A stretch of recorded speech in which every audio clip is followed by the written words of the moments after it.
Interpreting confidence intervals. What proportion of high school students smoke? What proportion of students ages 12 to 18 play sports? How long does an iPhone 13 battery last?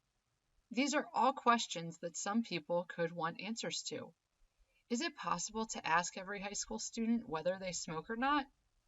Is it not likely to have that as a possibility? What is more likely to occur is taking a random sample of the population to see what is happening. The problem with using a sample is that it's not certain that the prediction or estimate is going to be correct. In other words, seeing how close a sample mean is to a population mean is important in statistics. However, inference will help us determine the more common scenario of how close a sample mean is to an unknown population mean. Inference uses probability to determine how strong an estimation is. Basically, it is a statistical estimation. This unit covers one of the two most used forms of inference, a confidence interval, which uses estimations. The second, a significance test, is about assessing evidence and will be covered in the next unit. For example, let's say that the value of a particular population mean is represented by a capital M. An SRS, or a simple random sample of 20, was chosen from a normal population with a mean, capital M, and a standard deviation of 25. The mean of the 20 sample values is 320 and 40 hundredths. In other words, lowercase sigma, or the standard deviation, is 25. The sample size, n, is 20. And the sample mean, or x bar, is 320 and 40 hundredths. Is the mean of the sample likely to be equal to the mean, capital M? If it's not, what value would you choose? A point estimator is a statistic that provides an estimate of the population parameter. The value of that statistic from a sample is called a point estimate. In the previous example, the value, capital M, that is guessed is known as a point estimate. What would be a good point estimate for this example? Well, it would make sense to guess that the sample mean, or 320 and 40 hundredths, because it's the sample mean.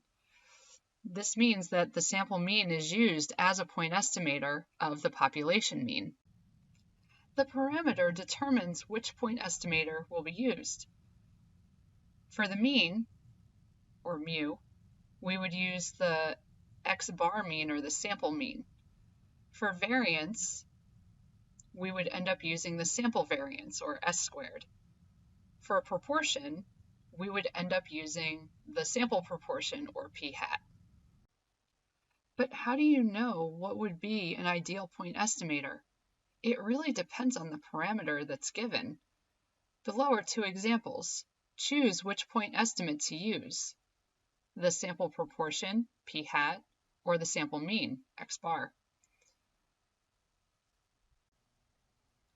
Kellogg's is doing a quality control check on the number of ounces of cereal in each box.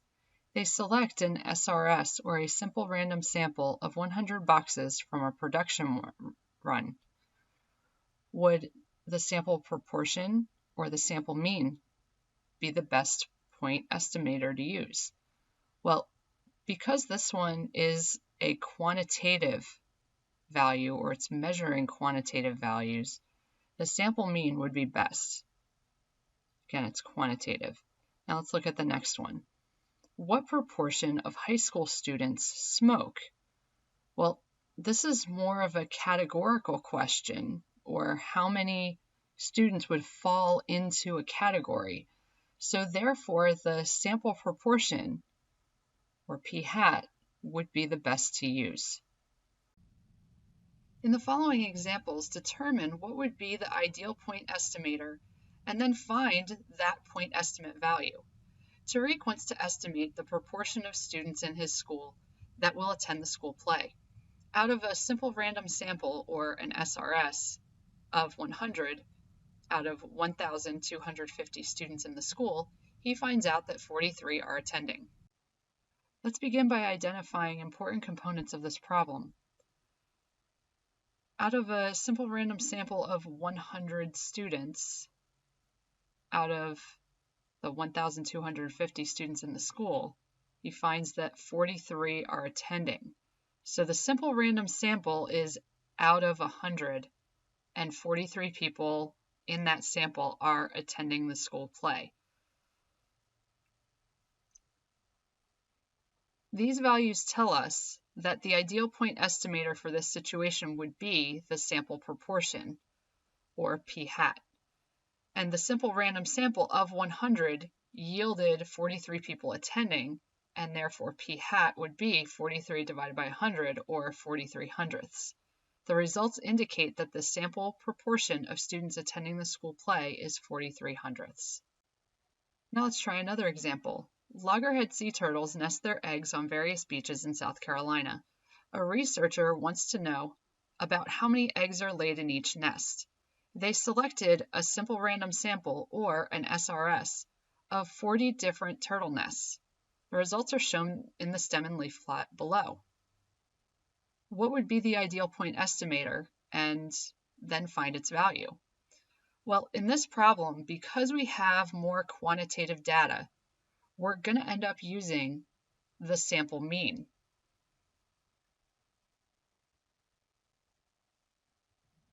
So what we can do is we can take all of these data points from the stem and leaf plot and put them into a graphing calculator. And here I have it all in list 1. So here's all of our data. And then now that we have all this data, we can actually calculate the sample mean.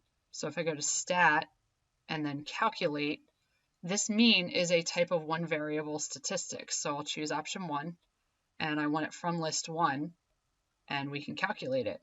And the sample mean is 107 and 975 thousandths. And then because this is turtle eggs, you can round that up to 108. And the results indicate that the sample mean in this sample is about 108 eggs in each turtle nest. Let's revisit the guess the mean example. We concluded that the ideal point estimator was the sample mean in that problem, which would give us a point estimate of 320 and 40 hundredths. However, we know that the population mean is not exactly 320 and 40 hundredths. Instead, it's probably a value that's very close to this value. But how close? Well, first think about how the sample mean would vary if we chose a different simple random sample of 20 from the population. Let us see how close a sample mean is to the population mean. We can now use inference to determine how close a sample mean is to a population mean that we don't know, as in this guess the mean example that we've done. The true parameter, in this case the population mean, will always lie between the point estimate and the margin of error. Therefore, we can say that the confidence interval, C%, gives us an interval that contains all the probable values for the true parameter. It is calculated by the point estimate plus or minus the margin of error. The confidence level C is the success rate for finding the confidence interval.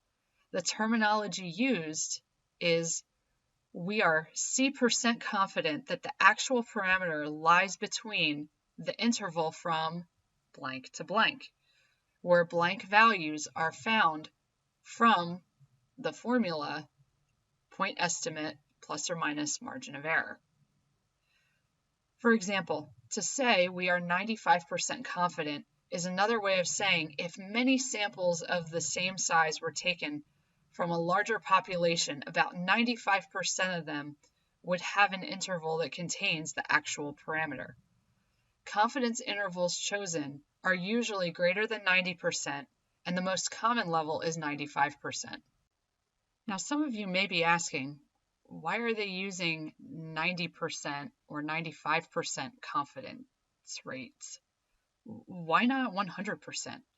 Well, just like everything, there's always a trade-off. Consider these scenarios. a weatherman stating the temperature tomorrow will be somewhere between negative 20 degrees Fahrenheit and 120 degrees Fahrenheit, which is about negative 29 degrees centigrade to 49 degrees centigrade.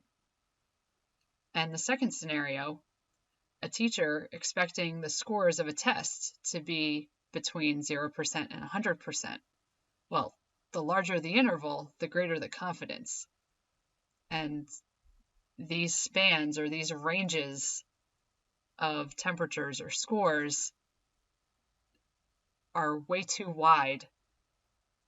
So they are going to be 100% accurate.